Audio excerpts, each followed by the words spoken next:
Terima kasih saudara, senang sekali saya Dosi Alfian kembali menjumpai Anda dalam program Serambi Topik seperti biasa. Seperti yang Anda baca di Harian Serambi Indonesia, informasi penting hari ini terkait dengan KIP PD di teror, itulah informasi yang kita hadirkan di Harian Serambi Indonesia.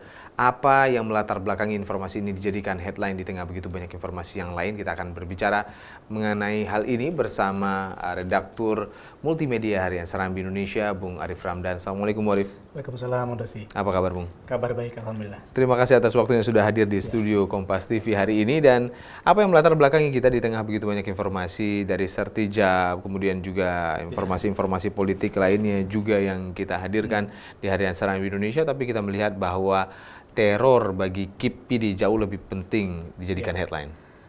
Pertama ini kan tentu kita tahapan pilkada ya, masih berlangsung baik tingkat provinsi ataupun kabupaten kota. Ya. Nah, kata teror ini kalau di setiap ajang pelaksanaan pilkada itu menjadi sesuatu yang memang menjadi perhatian orang, termasuk juga pihak keamanan, masyarakat. Nah, dalam hal ini juga penyelenggara Komisi Independen Pemilihan. Kenapa kita ini angkat menjadi headline di Harian Serambi? Tentu ini baru muncul ya, meskipun kita lihat berita itu sesungguhnya dipantau melalui riak-riak di media sosial yang menuduh KIP DPD itu tidak independen, menerima banyak uang, kemudian juga berpihak terhadap salah satu kandidat, tidak transparan segala macam. Teror ini sebetulnya juga di media sosial berupa fitnah dalam tanda petik yang dilemparkan kepada Komisi Independen Pemilihan di PD seperti itu. Kita angkat tentu PD itu barometer kalau dalam pilkada Aceh itu. Oh iya? Ya, kalau dalam pilkada Aceh itu barometer sisi lumbung suara, partisipasi pemilih juga. Dalam beberapa kali pemilihan dilaksanakan baik pemilu dan juga pemilu kada, Anda lihat seberapa penting sih daerah PD ini untuk pesisir ya, suasana pesisir timur Aceh utara secara umum? ya, pesisir timur utara ke sana memang kantong-kantong yang diperhitungkan. Jadi gejolaknya selalu menjadi pantauan media, pihak keamanan juga begitu melihat wilayah-wilayah daerah-daerah ini. Oke. Karena kan di sana juga khusus di PD misal yang maju calon kepala daerah, bupati di sana orang-orang yang cukup diperhitungkan di masyarakat. Oh, iya. Kepopulerannya juga pun termasuk populer lah di masyarakat seperti itu. Maka ketika ini melibatkan teror ke KIP di sana, nah ini cukup menjadi perhatian kita. Jangan sampai ini merebak ke tempat lain gitu, ke KIP lain, ke daerah kabupaten lain. Sebagai pembaca secara pribadi juga, Ya. Kang Arif, mungkin ada sebagian dari masyarakat juga yang membaca Harian Serambi Indonesia, mendengar kata teror ini langsung orientasinya pasti sesuatu yang sangat mengkhawatirkan Sangat seperti itu. Tapi mengkhawatirkan. kemudian kita melihat bahwa ini bentuk teror. Apa yang melatar belakangi kita membuat ini? Ya sebetulnya kita berharap pilkada ini kan tidak ada lah yang teror-teror seperti ini. Ini pun masih dalam ranah sosial media. Jadi teror-teror terhadap penyelenggara. Belum, dan mudah-mudahan tidak ya, jangan berimbas kepada masyarakat pemilih. Oke. Kalau teror terhadap penyelenggara dalam hal ini KIP di PD, artinya ada sesuatu yang memang tidak terkomunikasikan selama ini Oke. dengan para konsensan pemilu, dengan para calon pilkada ya, dengan para calon kepala daerah, juga dengan masa pendukung. Ini kan KIP yang diterornya. Kita tidak berharap teror ini masuk dalam ranah masyarakat sebagai pemilih nanti, sebagai peserta yang menentukan di proses pilkada nanti. Nah, kalau ini KIP diteror, ada sesuatu dong di sana. Ada saluran-saluran komunikasi atau sumbatan-sumbatan komunikasi yang katakan tidak transparan, sehingga masing-masing kandidat tidak puas. Ya kalau yang meneror ke KIP, mungkin nggak masyarakat. Kepentingannya apa? Oke. Bisa jadi kan ini dari kubu-kubu yang ikut pilkada, seperti itu. Oke, kita lihat kan ini terornya itu di media sosial. Seberapa berbahaya sih bagi pelaksanaan pilkada yang sedang berlangsung tahapan demi tahapannya ini, Bung Arif? Tentu tidak baik ya, tentu tidak baik. Kalau media sosial itu kan liar ya, tidak ada yang bertanggung jawab. Teror-teror yang disampaikan ya cukup mengganggu sebetulnya. Jika ini dibiarkan, tentu akan berimbas kepada saluran-saluran lain. Artinya masyarakat melakukan sindiran-sindiran di media sosial, tentu ada masalah di PD, di penyelenggaranya itu.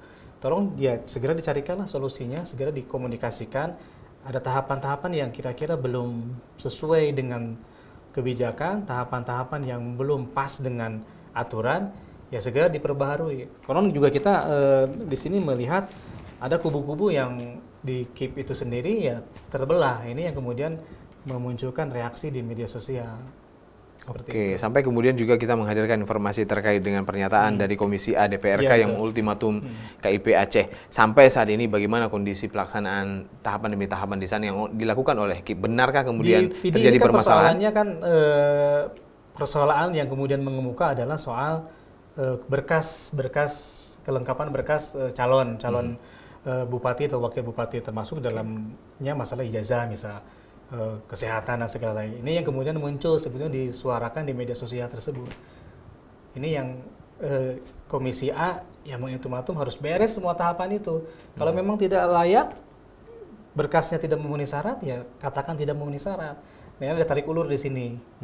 Nah, ini yang kemudian kita katakan ya KIP diteror. Ya sebetulnya tidak akan ada unsur-unsur seperti itu kalau mereka lembaga ini dari awal juga konsisten sebagai lembaga penyelenggara yang netral seharusnya.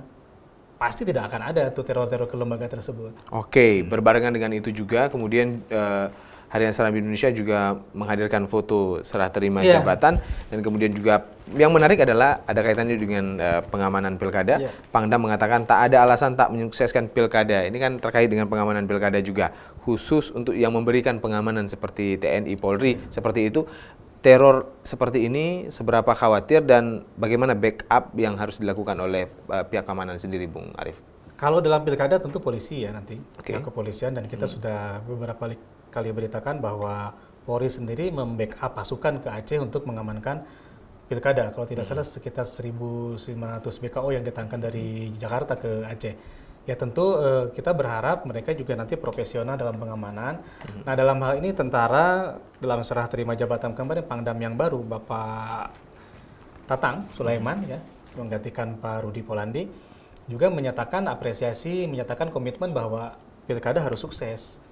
Tidak ada alasan untuk tidak sukses. Artinya komitmen dari dua lembaga pengaman katakan di tanah air di Aceh sudah komitmen, ya kita lihat seberapa siap mereka mengamankan pilkada kali ini. Dengan situasi sampai saat ini, KIP, PD, dan kemudian juga ultimatum dari DPRK dan berbagai permasalahan sampai dengan teror yang kemudian mereka dapatkan itu, sudahkah memang harus diberikan pengamanan tambahan BKU atau sebagainya, Bu? Kalau BKW kan sudah akan dikirim, dan mungkin prosesnya sudah sedang berlangsung. Nah, terkait dengan KIP PD ini, ya mudah-mudahan kan itu baru tahap kepada penyelenggara. Dan sebetulnya masalahnya bisa segera diselesaikan kalau KIP juga menuntaskan semua tahapan-tahapan, termasuk juga verifikasi kelengkapan syarat tadi yang kemarin ada isu ijazah salah satu pasangan dipersoalkan. Bisa ini selesaikan dulu, ini saya pikir selesai, nggak ada teror lagi. Oke, kita tunggu saja nanti. Sepertinya juga Harian Serambi Indonesia masih fokus juga untuk meliput hal ini. Terima kasih Bung Arief. Dan saudara, demikian perbincangan kami bersama redaktur multimedia Harian Serambi Indonesia dalam Serambi Topik. Saya Dosi Alfian, sampai jumpa.